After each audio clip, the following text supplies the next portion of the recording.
Nous savons tous, frères et sœurs, par expérience personnelle ou de relation avec les autres, ce que signifie écorcher vif. Et aujourd'hui, c'est le dimanche des écorchés vifs. Parce que cette Samaritaine, elle est tellement blessée qu'il n'y a même plus un seul dialogue possible avec elle sans qu'elle ne pense qu'on va la mordre, qu'on va lui dire du mal, qu'on va l'attaquer. Et pourtant, elle a tout fait pour ne plus croiser jamais personne sur les lieux publics. Personne dans le désert ne prend un seau pour le remplir d'eau à midi. Pourquoi va-t-elle à midi, cette femme de Samarie, chercher de l'eau? C'est parce qu'elle est sûre qu'elle ne rencontrera personne. Et voici Jésus. Et on nous dit que Jésus est fatigué. C'est très important pour nous. Parce que dans le livre de l'Exode, la première lecture d'aujourd'hui, on nous dit que c'est le peuple qui a soif et qui est fatigué. Mais ce peuple, on va nous donner un détail très important. Il est sur un lieu qui désormais va s'appeler querelle et murmure. Le rocher, ici, que Moïse tape pour qu'il puisse en jaillir de l'eau, annonce le Golgotha du Vendredi Saint, le lieu du crâne. Vous savez, ce lieu-là, dans notre tête, où on est écorché vif. Alors on murmure, alors on râle, alors on est en querelle. Et le temps du carême, c'est ça qui est extraordinaire de la part de l'Église. C'est que l'Église ne nous dit pas « arrête de quereller », arrête de murmurer. L'Église nous dit « je sais que tu vas murmurer, je sais que tu vas te quereller, je sais que tu vas te mettre en colère, je sais que tu es écorché vif. C'est pour ça que je viens te chercher », nous dit Jésus. Ça ne justifie pas qu'on se mette en colère, on est bien d'accord. Ça ne justifie pas qu'on puisse faire exactement ce qu'on a envie de faire. Et ça justifie qu'on puisse inverser notre vie spirituelle en disant « Seigneur, c'est quoi l'eau que tu veux me donner ?» Vous voyez, cette femme de Samarie, elle n'était pas du tout prête à être apaisée. Et voici que Jésus, avec une pédagogie magnifique, vient lui montrer qu'il connaît son cœur. Je sais que tu as eu 5 maris et que celui que tu as aujourd'hui n'est pas le bon. Nous aussi, frères et sœurs, non, peut-être pas 5 maris. En tout cas, ça veut dire que plusieurs fois dans notre vie, Jésus le sait, nous avons essayé de faire des alliances pour aller mieux. Alors nous avons cherché des choses par ici, par là.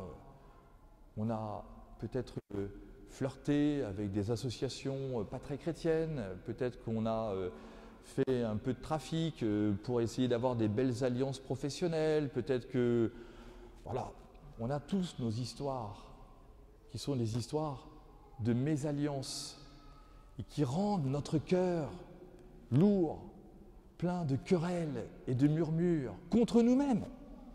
Si j'avais pu faire attention, si j'avais été plus prudent, pourquoi me suis-je engagé dans un tel truc?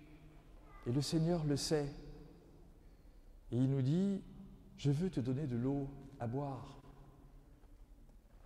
Alors aujourd'hui, lorsque nous sommes rassemblés ici, dans l'Église, nous comprenons toute la pédagogie de l'Église qui nous fait entendre cet évangile, ce dialogue, et qui nous dit « Veux-tu arrêter de murmurer contre moi? N'es-tu pas capable de voir autre chose que le fait que tu te sois trompé? Moi, ton Dieu, ça n'est pas là-dessus que je veux marquer ton existence. Elle est déjà tellement marquée. Tu es déjà tellement écorché vif avec toute ta propre vie. Je ne viens pas t'en rajouter quelque chose. Je ne viens pas t'écraser. Je viens te dire que je veux te donner à boire. Alors frères et sœurs, dans quelques instants, nous allons avoir une grande supplication pour les catéchumènes. Il y a des petits et il y a des adultes. Ce scrutin, cet exorcisme public dans l'Église est un appel pour nous à arrêter de murmurer contre Dieu et à lui présenter nos grands désirs qui sont fondés sur nos grands désespoirs, sur nos angoisses, sur nos tristesses, les tristesses essentielles de notre existence.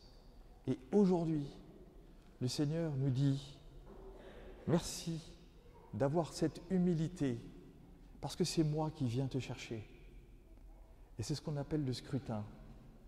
C'est Dieu qui scrute nos cœurs, parce que nos vies sont comme des puits sans fond. Et qu'aujourd'hui, depuis ce puits sans fond, pour ceux qui demandent le baptême, eh bien, Dieu va venir chercher un petit espace pour faire sourdre une source nouvelle. C'est lui la source de la vie. Alors au moment où ces catéchumènes vont venir se mettre à genoux devant l'autel, si vous voulez vous mettre à genoux, mettez-vous à genoux pour eux. Si vous avez une grande tristesse, une grande angoisse, un gros murmure contre Dieu, présentez-le aussi à Dieu par le Christ aujourd'hui. Si vous avez un grand désir dans votre cœur et que vous ne savez pas comment le dire à Dieu, voyez ces catéchumènes silencieux qui supplient que la prière de l'Église, pour eux, les délivre de leur tristesse, de leurs angoisses. Parce que dans 3 semaines, ils seront lavés du péché originel et que c'est tout ce que ces scrutins préparent. La vie de l'Église est là. Le carême a été inventé pour les catéchumènes et pas pour les chrétiens. Et c'est eux qui, devant nous aujourd'hui, viennent nous dire quelle est la mission de l'Église, apporter le salut à ceux qui nous entourent. Amen.